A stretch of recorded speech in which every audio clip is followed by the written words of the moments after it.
Mark. Oh, they shot me! They shot me! They shot me! They shot me! Gotta get that apron on faster. Cut! Cut! Okay, good. Okay, that's gotta be done much faster. It was so exhilarating talking with somebody who's 10 times more passionate than you are. A smile, but not as long. All right? Try one more. That's why he's so great. He enjoys it. He doesn't put a cap on his own, and he doesn't put a cap on yours. And that's what makes it a joyous experience as opposed to, you know, like just a job. You, at least. The credit belongs to Martin, or this would have been just another model. He wanted to counter the romantic image of the mafia and show not only what the pull is, but what that decision means. And that was his goal in that movie. If you touch her again, you're dead! This is what goes on. This is the dog-eat-dog struggles of these people. Terrifying. I just know it from what I saw in the streets. And when I saw it, when I lived it, I always said, oh, well, that's the way it should be on film.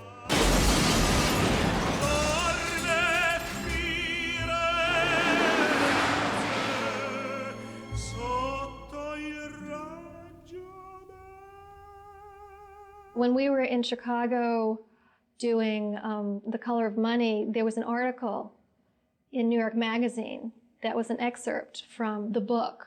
Having dealt with that world to a certain extent, I felt, therefore, I never really wanted to touch upon that world again. But I found that the style of the book was so interesting, and I tried to say, boy, if I can make a film like the style of this book, because what's the point of making another gangster picture? There have been several books about mob bosses, but it was like getting a hold of a soldier in Napoleon's army. That's who I wanted. I wanted to know how it worked inside. Detail, detail, detail. Everything is detail. I was interested in the minutiae of how to live as a wise guy. I wanted to get into the frame of mind of a guy who works that way every day. And you also had the voice of Henry. So much of that book was just his telling the story. And Marty called, and he said, hello? He said, yeah, my name is Marty Scorsese. He said, I'm a film director, a movie director, I think he said. And he said, do you know, and I said, I know who you are. And he said, well, I'm calling you because he said, I just read your book. And he said, I've been looking for this book for years. I said, well, I've been waiting for this phone call all my life. So he said, I want to do it. But he wanted to write it with me, but he couldn't make a deal with me. So I said, don't worry about it. The deal with you is on the phone now. We will make this movie. Don't you worry about anything else. I mean, all directors will work with writers and sort of make it their own, but I think in particularly the case of Goodfellas, it was so much about the world that he understood that he really wanted to put his sort of stamp on it. I hadn't put my name on a script since Mean Streets, and I wanted to create an exhilaration of that kind of life. But he was stuck with somebody who didn't know anything. So he really had to bring me along, I think, as far as film is concerned. And I was a willing pupil because it was fascinating, and he's a great teacher. Now, when you're working with Marty, of course, he already sees the movie. I didn't, but it was all right. He brought me along. You know, I did most of the typing, but he writes longhand. So I would type, and then it would come out, and then he would scratch these little things on it, and we would work on it, and the dialogue would be bounced back and forth between us. So we would develop scene after scene. In this scene, this is what's going to happen. Then we go to this. And he also said, put in the corner, and he would mention a piece of music. I want that music here. What really was important was the nature of the relationship between the main character and the audience. And that's the experiment with voiceover. To us, those goody-good people who work shitty jobs for bum paychecks and who took the subway to work every day, worried about their bills, were dead. I mean, they were suckers. They had no balls. I think it's a wonderful way to tell a story of a film. But so many times, I think, voiceover is used to patch a little crack in the script, you know, and then it sort of doesn't work. You need a body of material so that you have enough richness of character to be able to justify the voiceover. Because the narrative of that part is not important. It's the language. It's the web that he's spinning as a personality. He's getting you to like him. And that's the danger of the character. The other thing we did was a straight chronology. And that's the way the first draft is written. And then Marty was looking at it and said, you know, it's a little slow. We have to do, this is a movie. We got to do something, got to hook them. He loved the idea, always loved the idea of these guys driving around with a guy they think is dead in the back of the car that's still alive. Because the moment of that Billy Batts murder is where everything changes for them. And so rather than going from the young boy directly to the ending, the rise and fall, which is, it is just very traditional rise and fall. but we wanted to give it something extra. So we took that out of the middle of the book, put it in the front. And he says, when they kill him, and then they put the trunk down, then I'll freeze on Ray Liotta looking out, and then bam, you're in the movie. Marty was lucky in this case. He got to just pick the person that was right for the role. You know, Bob and Joe Pesci were sort of obvious from the start. And Ray just had the qualities. He was believable. Goodfellas was my fourth movie. I'd heard about the book. I had picked it up just by accident one day just to have something to read from New Jersey to L.A. Read it, really liked it. Heard they were going to make the movie, and I met Marty, and I would meet him every now and then, but it was a long, long process. It was extremely nerve-wracking. And then maybe 8 or 9 months later, I finally landed it. Henry's character is somebody who grows up with these guys and is very much a part of them, but he's slightly outside of it. And that was part of the quality that Ray has always had. That's why I think he was so perfectly cast. You would never have bought the Bob De Niro character or the Joe Pesci character doing it, but you did buy Ray's character doing it. You need Henry, you don't need me, right? He asked me to come and meet him, and then he asked me to come up and read with Ray. Just right from the beginning, you know, I trusted her, she trusted me, and we were kind of like, you know, the new kids on the block. And Marty, he always called us the kids, Ray and I. Bring the kids out. You know, it was always very cute. Now think about it. It pushed you, Hill. I'm gonna make it up. It pushed you a lot. So we had a commitment towards each other and something that we were both going through at the same time, a newness to the situation. Watch this suit. Watch this suit. Watch this suit, you little frick. You. Frank Vincent is like part of the team. You know, he's been in other movies, and he's been in movies since. And when I came in to meet with him for this, he said, what do you want to play? And I said, I want to play Paul. He said, don't play Paul. Play Billy Bats. You don't argue with Marty. You say, no, I want to play this. If he says to play, he says, listen to me, play Billy Bats. I said, okay, Marty, whatever you want to do. And that's how it was cast. At that moment, I did not know what Billy Bats was going to be. So it actually was really a gift because everybody I know that I ever see or meet knows about it. And I did 40 movies. So that's got to be the standout. Savino. He was perfect for Paul. I wasn't. That I didn't think I could do it because it was not the kind of role that I felt I really had an affinity for. The externals were easy, a middle-aged Italian man. The difficulty was in the lethality that I felt I didn't possess. And so even though I wanted to do it, I was sort of faking when I went to the meeting and giving Martin the impression that I knew exactly what to do with it when I had no idea what to do with it. But I wanted so much to be in a Scorsese movie. I guess he just figured I was capable of it. I had done so much homework. I was just obsessed with it. I knew it front, you know, I remember I was at home in Jersey. Nick Pileggi had tapes of Henry. I remember putting the cassettes in my mother's car, and as I would drive to New York, I'd be listening to him tell his story as he chomped on potato chips. And my dad would say, stop studying, get out and do something. I knew it was a great opportunity, and I did not want to be a week or so into it, and, you know, Marty says, you know, I'll come to the trailer. I don't know if this is where. I just really wanted to play make-believe with these guys. And, you know, again, I didn't want to mess up. I believed I could be Karen and do Karen justice. You are nothing but a whore! Mr. Superintendent! I knew the motivation of jealousy and wanting to hold on to her man, and I understood those things. Keep coming. See, Jimmy was one of the most feared guys in the city. The author, Nick Pileggi, had a lot of information, research material that he had discarded from the book, and I also would talk to people who I thought would have some connection or some relevance to this particular character. Well, he wanted to talk to me about the Jimmy Conway character, so, you know, I mean, there was some mornings that we talked 4 or 5 times. He'd be in his trailer before he'd go in front of the camera, you know, get me on the phone and... He would call you 4 or 5 times a day? You know, in the mornings before he would... Wow. You know, how does Jimmy hold a cigarette? How do you think he reacted, you know, when he seen Johnny Roastbeef, you know, pull up with the Cadillac, and how he held the shot glass, you know, what kind of a face he made. I mean, all of these crazy, you know, I mean, I thought they were crazy questions at the time, but, you know, and then I started to get the hang of it, and, you know, I knew what he was requesting, and, you know, and I was able to, you know, participate, you know, and and was rewarding, and I got paid for it. And it was about 2 months in preparation to try to get this quality that I knew it called for. I was kind of agonizing over it for a couple of months. I was thinking, I'm going to ruin this movie. I was looking for something to get out of it. Till 2 days before we started production, by virtue of constantly searching to find where that kind of quality that killers have. I was preparing to go out one night, passed by the mirror to check for spinach in the teeth, and I jumped back. I literally frightened myself. I saw a look in my eyes that frightened me.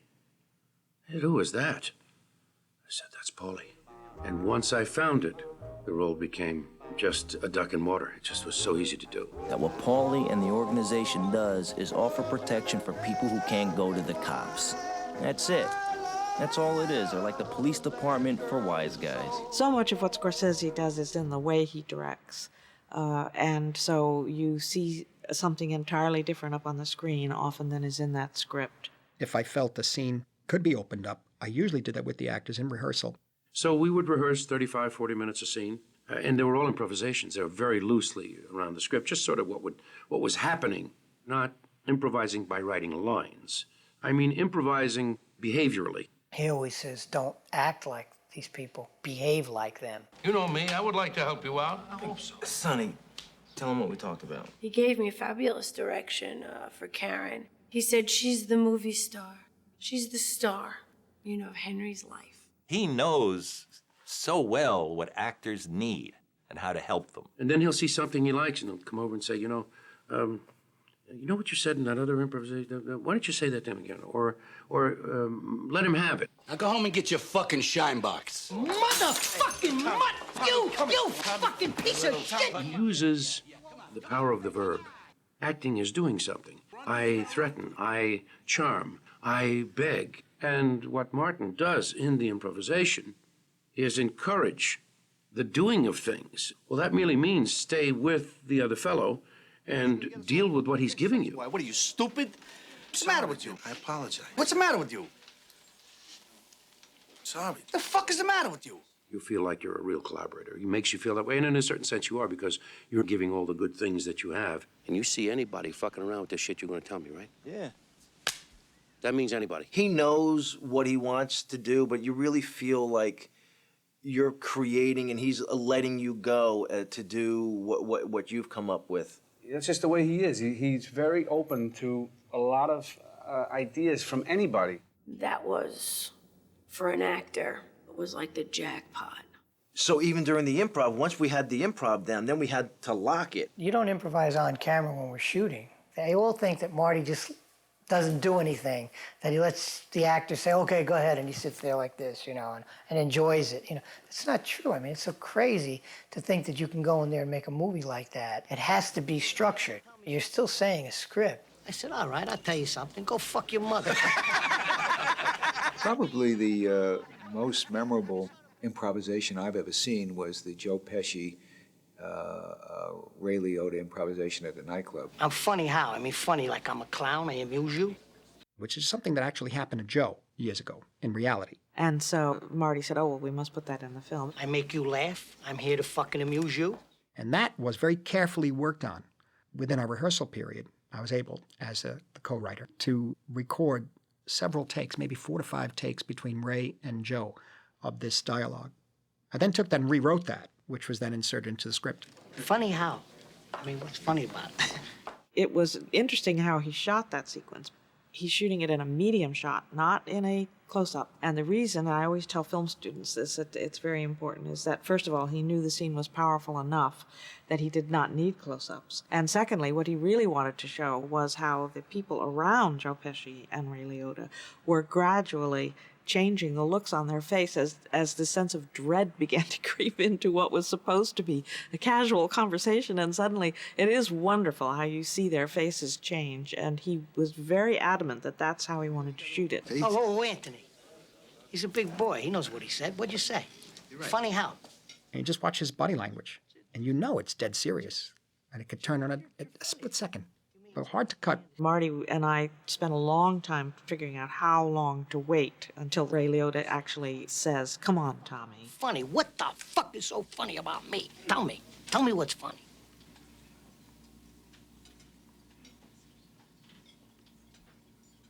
Get the fuck out of here, Tommy. You motherfucker! I almost had him. You stuttering prick yet? Frankie, was he shaking?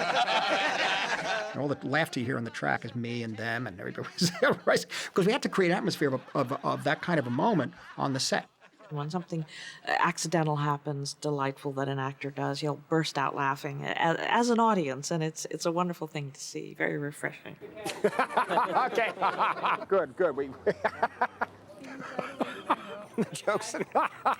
You can thrill him by giving him a good performance, and to watch someone be thrilled while you're doing something is the best thing for an actor. He has an amazing sensitivity to body language and how an actor is conveying a certain idea with just a slight flicker of an eye or something very subtle, and he's reacting to it all the time. And he goes like this.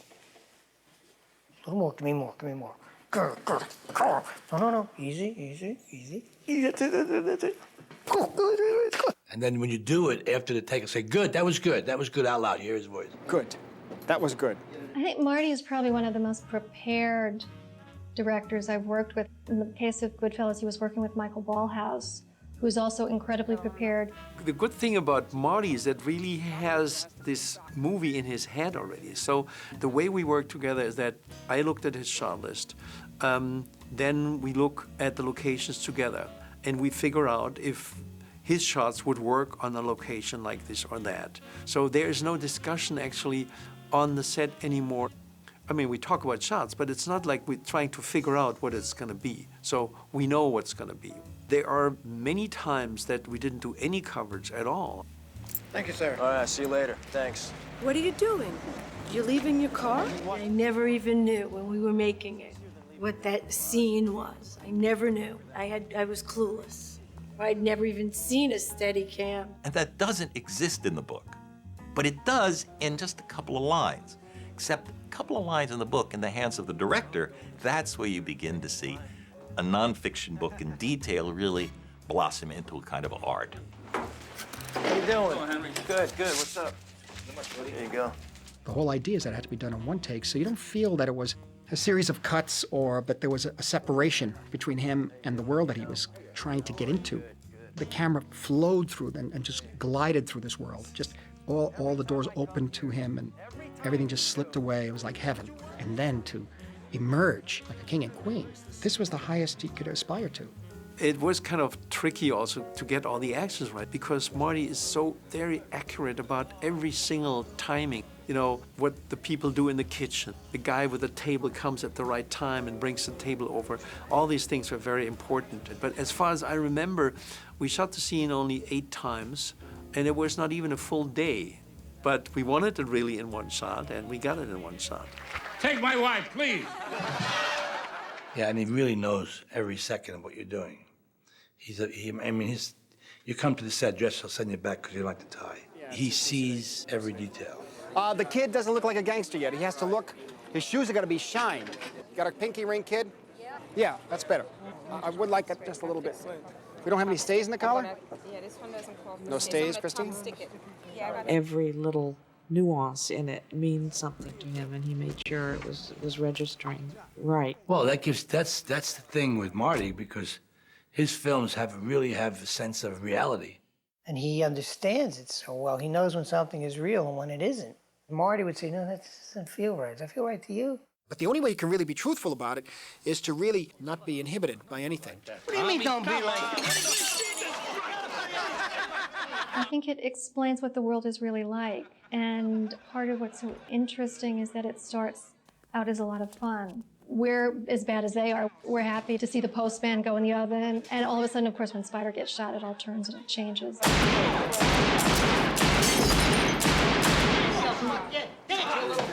Now he's moving. When he shoots that poor kid in the foot, you should know then this is not the way to live. You don't be sucked in by these guys, because it's only going to end one way.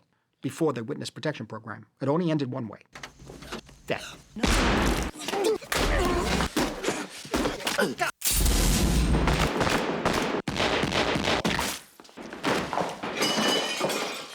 It was the most frightening thing. I mean, I was out of my body for a minute, you know. I had to put myself in a frame of mind to really kill someone. I made them put full loads in the gun, in the 45, because I wanted to hear the echo. I wanted to feel the gun really kick like a real 45.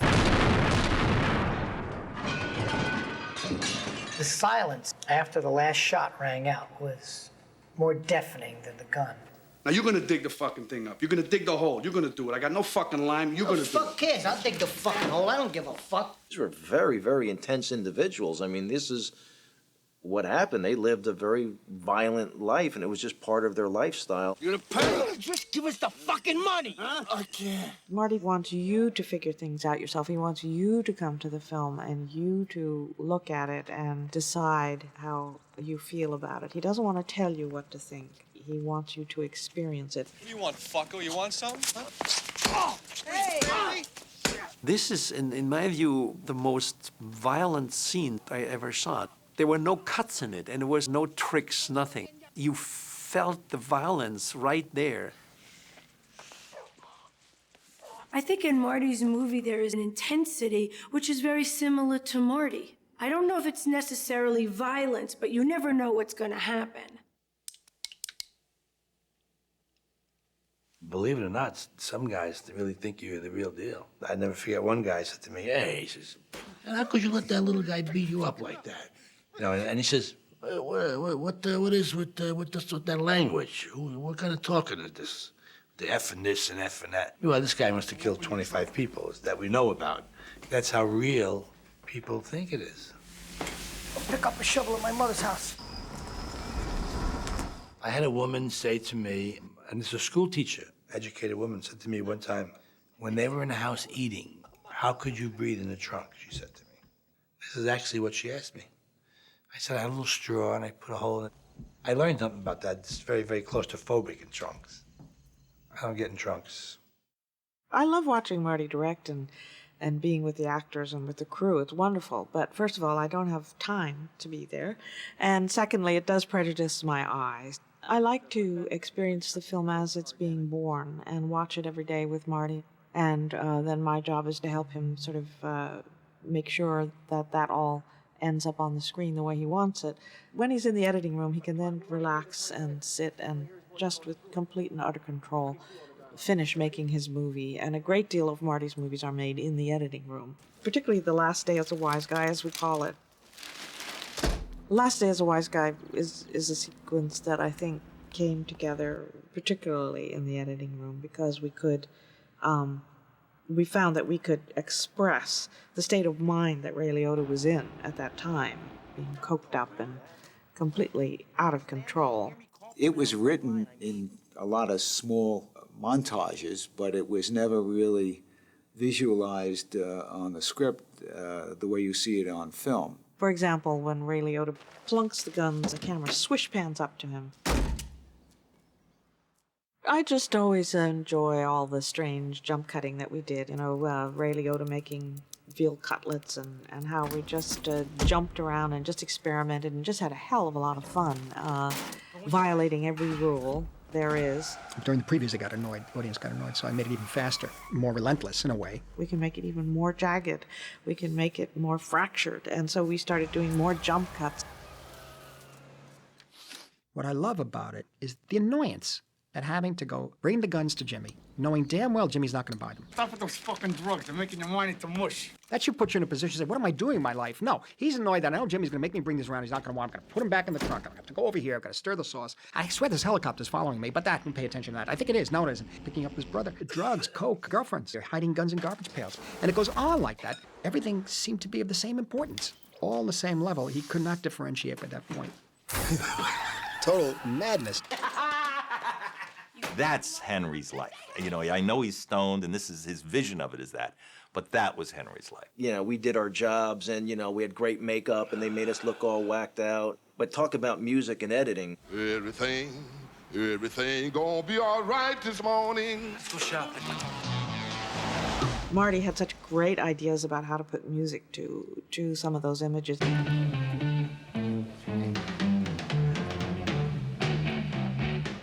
some of it he had already pre-planned, some of it he put into the film in the editing room. He has a deep sense of how music should go with a film, and by that I don't mean that it should go easily. Sometimes it's a shocking choice, but it works like crazy.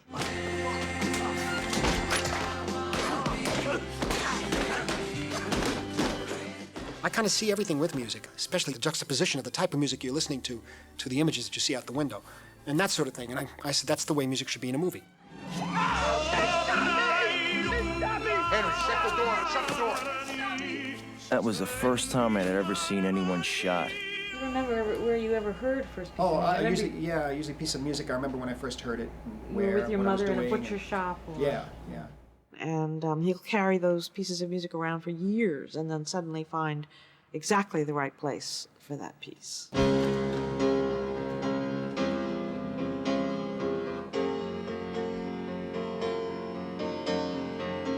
Each shot was designed to certain bars of Layla.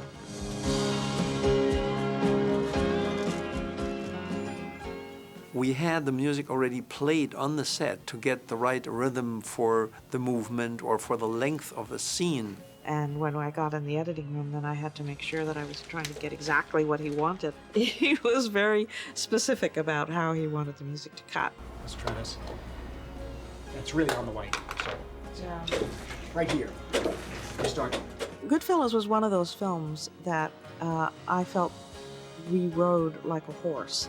It was so beautifully scripted and shaped by Nick Pileggi and Marty that it had its own energy, it had its own drive, and as Marty was laying it down, it just had an incredible feeling to it. So we were sort of riding it and trying to stay on top of it and stay ahead of it if we could, but it was so strong. It had such a rhythm. Oh, you broke it, Jerry.